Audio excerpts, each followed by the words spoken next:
আলুর চপ, ডিম চপ তো অনেক খেয়েছেন। চলেন আজকে আলু নুডলসের চপ বানিয়ে দেখাই। এই চপটা যদি আপনি ইফতারের টেবিলে রাখেন 1 মিনিটে আপনার ইফতারের প্লেট হয়ে যাবে একদম ফাঁকা। আর বিকেলের চায়ের সাথে তো জাস্ট অসাধারণ। আর আপনারা ইচ্ছা করলে বাচ্চাদের টিফিনে কিংবা বড় থেকে ছোট সকলে এই নাস্তার রেসিপিটি খুবই পছন্দ করবে। একবার খেলে বারবার খেতে মন চাইবে। এই নাস্তাটি দেখেন উপর থেকে যতটা ক্রিস্পি, ভিতরে ছিল একদমই নরম। আর এই নাস্তাটা 1 থেকে 1.5 ঘন্টা এরকম ক্রিস্পি থাকবে। বাচ্চাদের টিফিনে দিলে তো বাচ্চাদের টিফিন বক্স একদম খালি বাসায় আসবে। আসসালামু আলাইকুম, welcome to my channel recipes by Kajal. চলুন কথা না বাড়িয়ে মূল রেসিপিতে চলে যাই। আলু নুডলসের চপ বানানোর জন্য ফার্স্টে আমি এখানে 5 থেকে 6টা আলু ভালো করে সিদ্ধ করে নিয়েছি। আর এই আলুগুলোকে আমি হাতের সাহায্যে ভালো করে ম্যাশ করে নেব। আপনারা চাইলে কোনো কিছুর সাহায্যেও ম্যাশ করে নিতে পারেন। তো আমি এটাকে হাতের সাহায্যে একদম ভালো করে ম্যাশ করে নিব, যাতে ভিতর থেকে বড় কোনো আলুর টুকরা না থাকে। এরকম একদম ম্যাশ হয়ে গেলে আমি এই নাস্তাটা রেডি করতে চলে যাব। এখন ফার্স্টে আমি এর মধ্যে দিয়ে দিব 3টা পেঁয়াজ কুচি, কিউট করে আমি একদম কুচি কুচি করে পেঁয়াজটাকে কেটে নিয়েছি। আর দিয়ে দিব ভাজা শুকনা মরিচ, আর দিয়ে দিব 4টা কাঁচা মরিচের মতো আমি এখানে কুচি কুচি করে রেখে দিয়েছিলাম। এখন দিয়ে দিব এখানে মুরগির মাংসের মশলা। আপনারা চাইলে আরও ভিন্ন ধরনের মশলা অ্যাড করতে পারেন, কোনো সমস্যা নাই। সব শেষে দিয়ে দিব স্বাদ মতো লবণ। আর এখন দিয়ে দিব ধনিয়া পাতা। ধনিয়া পাতা দেওয়ার পর আমি এর মধ্যে দিয়ে দিব নুডলসের মশলা। যেহেতু এটা আমি নুডলস দিয়ে তৈরি করতেছি নাস্তাটা, সেই জন্য নুডলসের মশলা। তো আমি এখানে একটা নুডলসের মশলা দিয়েছি, বেশি দেওয়ার দরকার নাই, যেহেতু এখানে আমি আদার্স মশলা ব্যবহার করেছি সেই জন্য। তো এখন আমি সবগুলাকে উপকরণ একসাথে ভালো করে মিশিয়ে স্মুথ একটা ডো তৈরি করে নিব, যাতে করে এটাকে সুন্দর করে একটা শেপ দেওয়া যায়। সেই জন্য ভালো করে এটাকে আমি মিশিয়ে নিব। তো দেখেন এইভাবে কিছুক্ষণ মিশিয়ে নেওয়ার পরই রেডি হয়ে যাবে আমার এই পারফেক্ট আলুর ডোটা।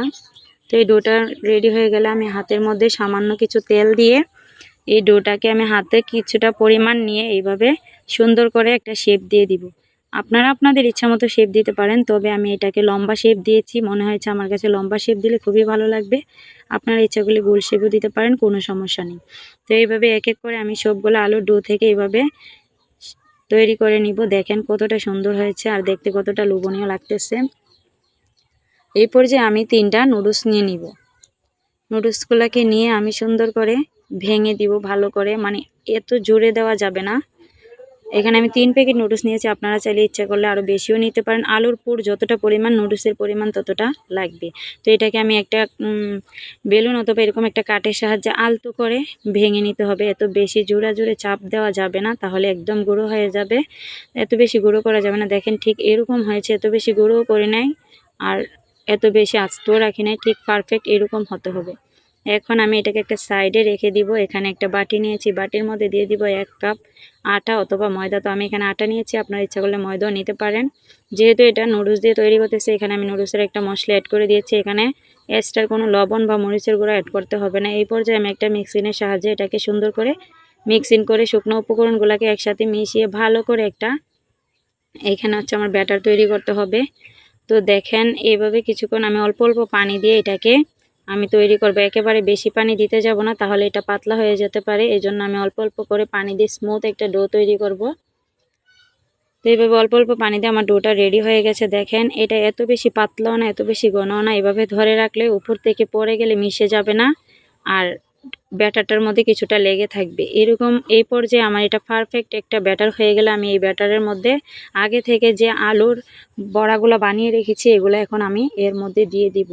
ময়দার মধ্যে, আটার মধ্যে এটাকে চুবিয়ে সুন্দর করে আলাদা নুডলসের উপর রেখে এটাকে আমি পারফেক্ট এটা নুডলসের সাথে এইভাবে দেখেন উপর থেকে দিয়ে সুন্দর করে আলতো করে হাত দিয়ে চেপে এইভাবে দেখেন, এত বেশি চাপাচাপি করা যাবে না। এই যে এভাবে দিয়ে আলতো হাতে এটাকে জাস্ট নুডলসটাকে আলুর ডোটার সাথে লাগিয়ে দিতে হবে। এই যে দেখেন এইভাবে আমি তৈরি করে নিয়েছি। আপনারা সবগুলো এভাবে তৈরি করে নেবেন। দেখেন আমি সবগুলো একসাথে তৈরি করে নিয়েছি, কতটা সুন্দর লাগতেছে দেখতে। এই পর্যায়ে আমি কড়াইয়ের মধ্যে আগে থেকে তেল গরম করে রেখে দিয়েছি, আর ওই গরম তেলের মধ্যে আমি এক এক করে সবগুলা ভেজে নিব। আপনারা চাইলে এটাকে ফ্রোজেন করে রেখে দিতে পারেন প্রায় 1 থেকে 1.5 মাসের মতো। জাস্ট নামিয়ে আধা ঘন্টা বা 1 ঘন্টা আগে নামিয়ে গরম তেলে ভেজে নিলে রেডি হয়ে যাবে এই নাস্তাটা। তো আমি ফ্রোজেন করিনি, আমি সবগুলো ভেজে নিতেছি। দেখেন এইভাবে আমার পছন্দ মতো একটা কালার চলে আসা পর্যন্ত অপেক্ষা করব। কালার চলে আসলে আমি এটাকে উল্টে দিব। বেশিক্ষণ ভাজা যাবে না, এতে করে পড়ে যেতে পারে, যেহেতু এটা মানে নুডলসটা আমরা সিদ্ধ করি নাই, এটা মানে ভাজা নুডলস, সেই জন্য আর বেশি ভাজার দরকার নাই। নুডলসটা যেহেতু ভাজা, দেখেন এই পর্যায়ে পারফেক্ট একটা কালার আসলেই নামিয়ে নিতে হবে, যেহেতু ভিতরে কোনো কিছু কাঁচা থাকার সম্ভাবনা নাই, সেহেতু লাল একটা কালার চলে আসলেই নামিয়ে নিব আমি। তো দেখেন নামিয়ে নিলে রেডি হয়ে যাবে আমার এই হাতের কাছে থাকা মাত্র ঘরোয়া কয়েকটা উপকরণ দিয়ে এরকম পারফেক্ট ক্রিস্পি একটা নাস্তার রেসিপি। আর এই নাস্তাটা ছোট থেকে বড়, বাচ্চা থেকে সকলে এই নাস্তাটা খুবই পছন্দ করবে। ইফতারের টেবিলে অথবা অতিথি আপ্যায়নে অথবা বাচ্চাদের টিফিন বক্সে এই নাস্তাটার কোনো বিকল্প নেই।